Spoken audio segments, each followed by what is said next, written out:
The Card Magic. Salut tout le monde, c'est The Card Magic. Donc on se retrouve pour le tour incroyable numéro 6. J'espère que vous allez bien, en tout cas moi ça va très bien. Et donc on va attaquer ce nouveau tour de magie incroyable numéro 6. Alors avant de commencer, j'espère que vous avez vu et j'espère que vous aura plu, que le tour incroyable numéro 4 et numéro 5 vous aura plu.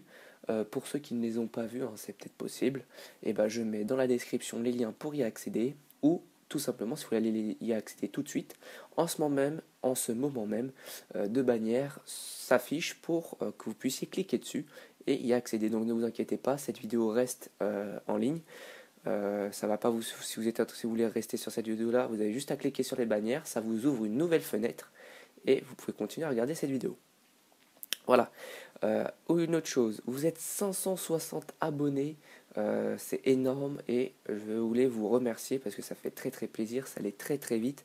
Il y a 3 semaines, donc quand j'ai sorti le tour incroyable numéro 4 et numéro 5, j'étais même pas à 400 abonnés. Et là vous êtes 560, donc ça fait très très plaisir. Donc continuez comme ça. Pour ceux qui me suivent depuis le début, je vous remercie.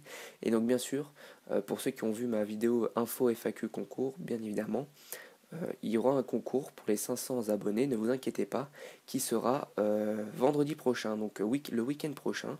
Je ferai une vidéo d'ouverture du concours, le lancement du concours.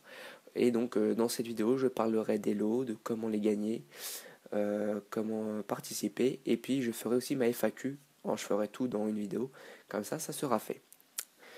Donc on va commencer maintenant tout de suite pour ce tour incroyable numéro 6. Et j'espère qu'il va vous plaire. Et bien sûr les explications après.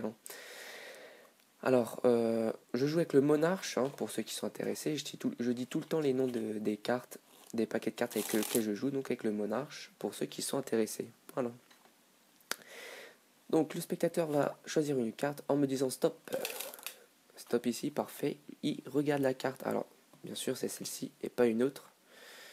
C'est bon, vous l'avez mémorisé. Parfait, on va juste la mettre sur le côté pour pouvoir la reperdre dans le jeu au milieu. D'accord, je la remonte une dernière fois et je la repère une dernière fois dans le milieu du jeu. Pouf. D'accord. Et je peux même couper le jeu parce que les gens ils aiment quand on coupe le jeu. Me demandez pas pourquoi. Et ils aiment aussi quand on fait un petit mélange américain comme ça. Ça les rassure tout le temps. Hop, on peut même en faire un autre comme ça. Hop, c'est parfait. Donc votre carte est perdue dans le jeu et mélangée. Ici nous avons 4 cartes que j'avais sorties au préalable qui sont les 4 as. Alors vous allez me dire, mais à quoi ils vont me servir ces 4 as? Pour l'instant, je n'en dis pas plus, mais ils vont être très utiles. Alors nous avons l'as de carreau, l'as de trèfle, l'as de cœur et bien évidemment l'as de pique. Et donc 4 cartes, comme ces 4 as. Souvent, les spectateurs me redemandent de recouper une dernière fois le jeu. Donc je le fais comme ça, il n'y a pas de triche, si je puis dire. Donc, 4 as, bon, je vous les remontre pour vous montrer qu'il n'y a toujours que 4 as, et pas une autre carte, ni, vous voyez, que 4 cartes, pas une carte de plus, ni une carte de moins, ni une autre carte qu'un as, vraiment que des as. Mais sauf que si on fait un petit claquement de doigts, bon, j'arrive pas à le faire, là on l'a bien entendu, une carte se retourne, c'est incroyable parce que, en fait déjà c'est incroyable parce que la carte se retourne, c'est incroyable, non? Non, vous trouvez pas ça incroyable? Bon. Alors attendez. Si on regarde bien, il y a l'as de trèfle qui ne s'est pas retourné, ni l'as de pique, ni l'as de cœur, c'est l'as de carreau. Pourquoi l'as de carreau? Alors je sens que vous avez une petite idée. Moi je le sais aussi. Déjà je pense déjà parce que votre carte c'était du carreau, n'est-ce pas? Oui, c'était du carreau.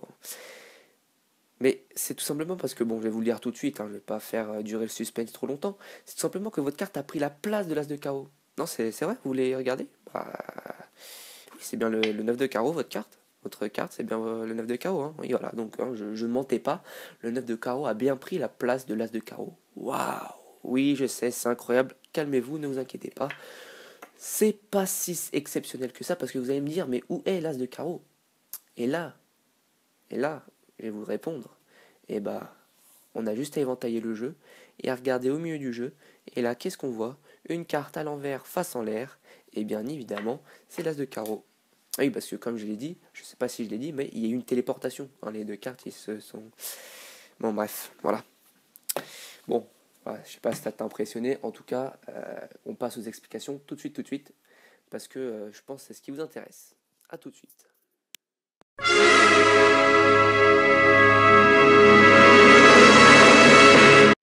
Et donc, tout le monde, on se retrouve donc pour les explications.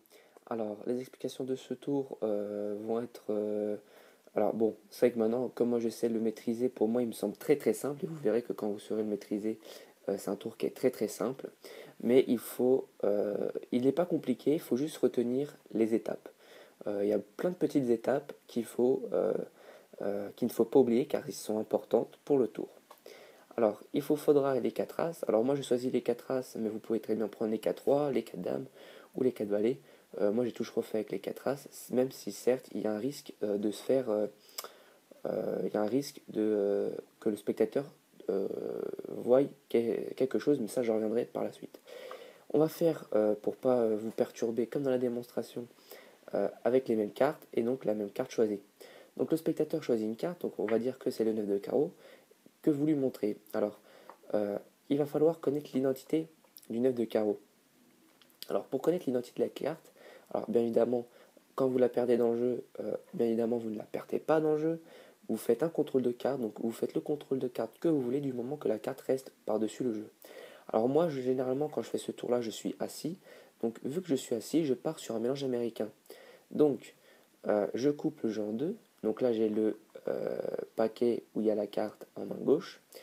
Et quand je fais un mélange américain, vous voyez que ici à gauche, regardez bien le paquet à gauche, quand j'éventaille un petit peu le jeu, je peux voir la carte. Et là, quand j'éventaille le jeu, pouf, pouf, pouf, et que j'arrive à la dernière carte, je peux voir l'identité. Donc là, je vois que c'est du 9 de carreau. Alors ça, c'est quand vous êtes assis. Si vous êtes debout, vous pouvez très bien, par exemple, éventailler le jeu comme ça et regarder la dernière carte. Et puis, il y a plein d'astuces possibles. Après, je serai libre à votre imagination. Pourquoi connaître l'identité de la carte? Parce que il va falloir mettre l'as donc de la famille, donc là c'est du carreau, donc prendre l'as de carreau et le mettre en première position.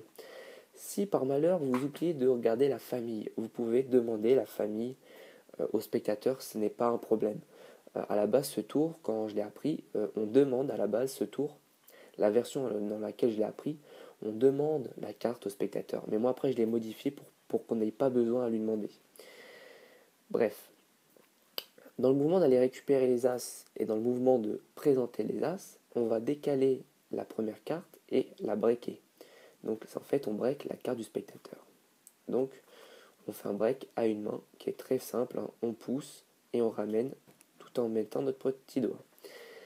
On met nos 4 as qu'on régalise par-dessus le break et on prend tous les 4 as plus le break. On va faire ce petit mouvement que tout le monde connaît, qui permet de présenter les 4 as tout en dissimulant la carte volée. Et là, quand on arrive à la double, on pose les deux cartes et on retourne le dernier as. Quand on dit qu'on récupère nos 4 as, bien évidemment, en fait, on n'en récupère que 3 vu que on a la carte du spectateur en plus. Et celle qu'on laisse sur le paquet, l'as qu'on laisse sur le paquet, bien évidemment, c'est l'as de carreau, donc qui est la famille de la carte. On récupère donc, on fait croire qu'on récupère nos 4 as, alors qu'en fait on n'en a que 3, plus la carte du spectateur qui se trouve en comptage d'Emsley, donc ça c'est pour la suite. Et là, pour le final avec la carte qui est à l'envers, ce n'est pas obligé. Ça c'est moi qui l'ai aussi rajouté dans ce tour, mais ce n'est pas vraiment obligé. Vous pouvez mettre le jeu de côté ou couper le jeu pour pas laisser l'as de carreau par-dessus le jeu et terminer sur la téléportation. Moi, je rajoute l'as de carreau retourné, mais ça c'est que personnel. Si vous voulez, vous ne le faites pas. Je vais vous montrer quand même comment on met l'as de carreau à l'envers. Donc ça, je l'avais déjà montré dans le tour incroyable numéro 4, si je dis pas de bêtises. Comment retourner une carte très rapidement? Et ben on la break, on coupe la moitié du jeu, qu'on retourne par-dessus le break, on récupère l'autre paquet qui est en dessous le break, qu'on retourne et on ferme. Et ce qui fait que la carte est à l'envers. Mais comme je dis, ça c'est facultatif, c'est pas obligatoire. Après Et après, on revient sur nos 4 cartes. Et là, il y aura des étapes à ne pas oublier. Première étape, il faut faire le comptage Hemsley pour pouvoir renforcer le fait qu'on n'a que des As et pas une autre carte. Et là, c'est ce que je disais en début d'explication, que faire ce tour avec les As, c'est très risqué. Pourquoi? Parce que tout simplement, on fait un comptage Hemsley. Et donc, quand on fait un comptage Hemsley, la carte passe 2 fois. Donc là, l'As de cœur passe une première fois et une deuxième fois. Et vu que les As, il n'y a pas beaucoup de dessins, il y a juste un symbole, c'est beaucoup plus risqué. Mais si vous le faites bien, dans un bon timing et à une certaine vitesse, ça passe nickel. Petite astuce que je peux vous donner, quand vous faites le comptage Hemsley, au moment d'arriver à l'As qui passe en 2 fois, vous le retournez tout de suite. Ce qui fait que les gens ont vu de l'As, mais pas vraiment, ils ne savent pas vraiment lequel. Donc, je vous montre en vitesse réelle qu'est-ce que ça donne. Pouf. Et tout de suite, je retourne la carte. Une fois qu'on a retourné la carte, on va la mettre en dessous et retourner le jeu. Ça, c'est des étapes, voilà, ça, ce sont des petites étapes à ne pas oublier. On éventaille les cartes pour montrer qu'on n'en a que 4. Et dans le mouvement de régaliser, on fait un break sous 2. Pourquoi faire un break sous 2 cartes? Tout simplement parce que, vu que le petit doigt est en break, il va agripper les cartes du dessous pour que la main puisse faire un pivot de cette façon-là, comme ceci, et venir mettre les cartes par-dessus. Alors soit vous remettez les cartes par-dessus directement, ou soit, comme je fais dans la démonstration, j'éventaille les cartes pour montrer que des As, alors qu'on n'en montre que 3, et on régalise. Et à partir de ce moment-là, le tour est terminé, parce qu'après c'est que du suspense, hein, bien évidemment. Donc voilà pour ce tour, j'espère que j'ai été clair, j'espère que vous avez compris. Donc je pense que pour ce tour, il va falloir pas mal d'entraînement pour ceux qui débutent. Et regarder l'explication plusieurs fois pour ne pas oublier les étapes. Donc faites-le une première fois tout doucement en chaque étape. Et donc voilà. Comme je l'ai dit, vous pouvez faire avec autre chose que les As. Mais voilà. Et donc bien sûr, hein, la révélation à la fin. Mais ça après, comme je vous l'ai dit, c'est pas obligé. Voilà pour ce tour. J'espère qu'il vous aura plu. C'était le tour encore numéro 6. Donc mets un j'aime ou mets un pouce rouge, mets un commentaire et comme vous pouvez le savoir, vous pouvez me contacter par Skype, hein, je mets mon Skype dans la description, ou par Twitter, donc tout dans la description. Donc voilà, et donc on se dit à la prochaine vidéo qui est le concours. Bye tout le monde.